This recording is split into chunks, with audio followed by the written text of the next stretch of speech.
Ay, hello po mga bossing. Kumusta po kayo lahat?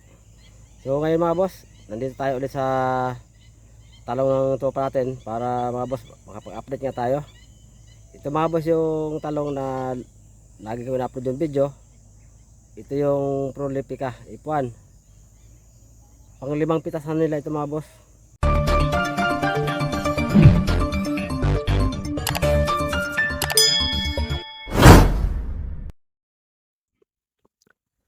Kumusta kayo mga boss? Sana maganda rin dyan ang inyong mapananim. So ngayon po, nandito ako ulit sa talong farm ng tropa natin. Makalipas ang 10 araw mga bossing binalikan ko at nag-harvest sila ulit ngayon.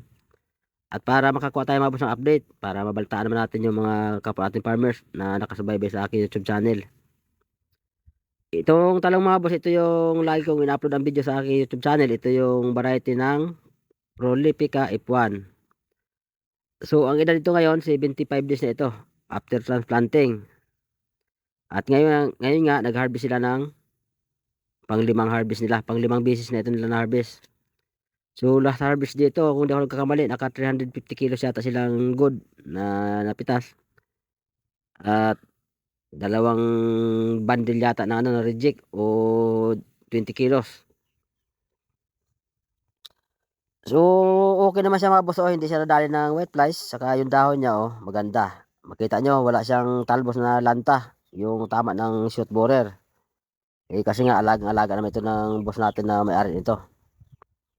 Tingnan nyo mga boss itong talong na ito. 75 days pa lang siya, pero tingnan nyo ang lago na, oh. Kahit na sobrang init ng panahon dito sa amin, nakakaya naman ng patubig nila sa water pump.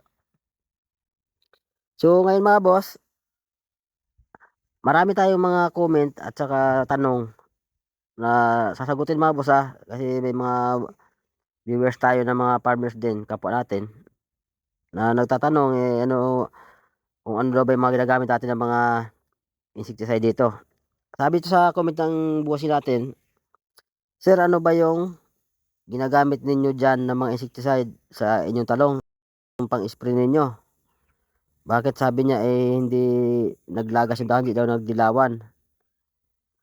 Opo mga boss, kasi yung white flies nga isa yan sa sanhi ng pagdidilaw ng dahon ng talong at nalalagas. So dito naman, nakokontrol naman nila yung white flies, kaya hindi naman siya nasira yung talong. Ayun, nakita nyo naman, maganda naman, maberde naman siya. Pero bago ko ipakita sa inyo ang brand ng insecticide na ginagamit dito, disclaimer lang po, hindi ko po ito pinapakita ang brand para i-promote.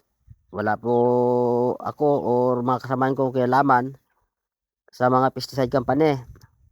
Kami po ay mga user ng ipapakita ako na brand ng insecticide. Hindi lang maiwasan na ipakita namin sa inyo ang brand, kasi nga marami po nagtatanong na kapwa ating farmers na gusto rin matuto kung ano yung mga sikreto na ginagamit namin ng mga insecticide na pang-control sa mga mapanirang insekto sa talong. So yan mga boss, hindi ko po ito ipopromote. Ang hangad namin dito, ma-share lang din sa kapwa farmers, lalo na sa mga nagtatanong nga na siguro mga baguhan sila. So kaya hindi maiwasan na maipakita namin sa inyo ang brand. Ang ginagamit dito ng tropa natin mga boss na insecticide na pangpuksa sa white flies, thrips, at iba pang insekto. Ito nga po yung bagong labas ng BASF na insecticide. Ito po yung Sefena insecticide. Yan. Ito mga boss yan. Ayan yung ayan yung bote. Makikita nyo naman sa video. Ilalagay ko na. Sefena insecticide. So yan, magaling siya sa white flies, saka sa thrips. At hindi lang yan, maraming insekto po pinapatayan. Halos ang dami ng kulisap na pinapatayan yan.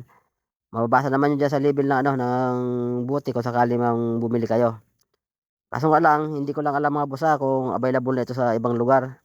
Diyan sa mga area ninyo na malapit sa inyong mga agri-supply, hindi ko lang alam mga boss kung ang available na ito. Kasi bago pa lang ito siya, dito sa amin, ano pa lang ito sa amin, dito sa area ko po, Selected Agri-Supply pa lang ang mayroon nitong tinda. Hindi pa lahat ng agri-supply dito sa amin ay available to. Kumbaga kaunti pa lang yung agri-supply na nagtitinda nito kasi bago pa nga lang siya. So, i-try niyo lang mga boss diyan sa area ninyo kung baka sakaling meron na diyan kayong mabili. Kaso nga lang mga boss, ito medyo may kamahalan po ito, hindi siya ordinaryong insecticide. Pero epektibo naman talaga, makikita mo naman resulta. Ang isa pang ginagamit dito na insecticide ng mga tropa natin, ito mga boss yung insecticide na ito yung Raymon, ano ba 'to, bigas ito, Raymon o Remon. Kasi ang ibang farmers din sa amin naririnig ko pagka binabasa nila yung brand nito, yung iba sabi nila Remon, yung iba naman Raymon, ewan ko anong tamang bigas nito. So, Raymon o Remon, gawa naman siya mga boss ng ano, ng lead sa Agri. So, itong Remon o Remon, medyo matagal na rin itong insecticide na ito. Kaso nga lang mabisa rin 'to siya mga bossing at medyo mahal din. So, mahusay ito mga boss sa ano, sa mga uod din tsaka sa mga larvae. So, yan ang kinokontrol nito. Mababasa niyo naman sa label ng bote. Mainam dito na insecticide, thrips kaya rin ito. Tsaka iba pang insekto, marami 'tong pinapatay na insekto. Ang isa pa rito na ginagamit ng ating tropa na insecticide na para naman sa mga fruit and shoot borer.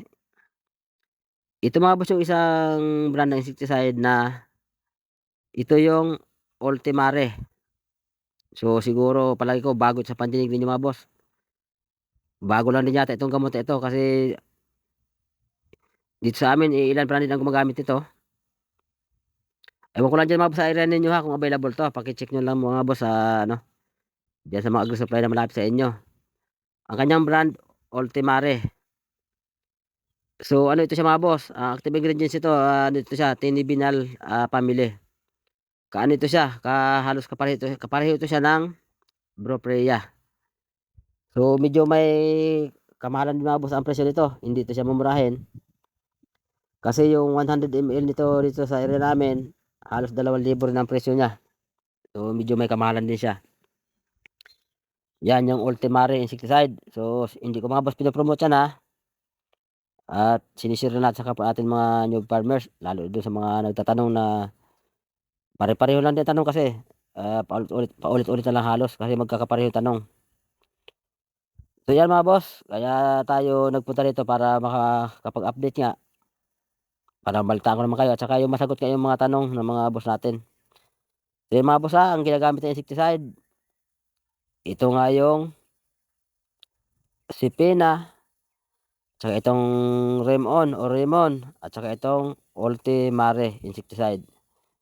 Itong mga insecticide na ito mga boss, hindi ko lang talaga sure at hindi ko alam kung available 'to sa lahat ng agri-supply sa buong Pilipinas. Kasi may nag-message sa'kin no'n, itong Sipina raw at saka itong Ultimare hindi raw available sa kanilang area. Ewan ko lang kung sa ibang boss natin kung mayroon ito diyan sa inyo. So, i-try niyo rin mga boss sa ano, sa online. Kung baka sakaling available 'to, so puwede kayong mag-order do'n. So, 'yan sana sa mga boss natin na mga baguhan at nagtatanong at walang idea sa mga insecticide na magandang gamitin sa talong at iba pang pananim, sana sa pamamagitan ng bidyong ito ay may mga idea kayong nakuha at may natutunan kayo dito. Yung mga brand mga boss ng insecticide na binanggit ko, hindi lang naman isa, dalawang insekto ang pinapatay niyan, marami halos ng insekto rin. Kasi yung mga insecticide na yan matitindi yan, matatapang yan mga boss, kaya nga medyo may kamahalan siya. So, i-try niyo lang din diyan sa mga area niyo kung may makita kayo para makabili kayo kung sakaling gusto niyo masubukan. So, sana doon sa mga boss natin na nagtatanong at magtatanong pa lang, sana nasagot na yung inyong mga tanong at sana, may mga idea kayo dito nakuha kahit papaano. So, wala pa akong mga boss tanim ngayon na sili kaya wala muna tayong video na sili. So, antay-antay lang mga boss, relax lang kayo at magtatanim din kami ng sili para mayroon kaming video ng sili naman. So, hanggang dito muna tayo mga boss, abangan lang ang next video. Ba-bye muna, bye-bye.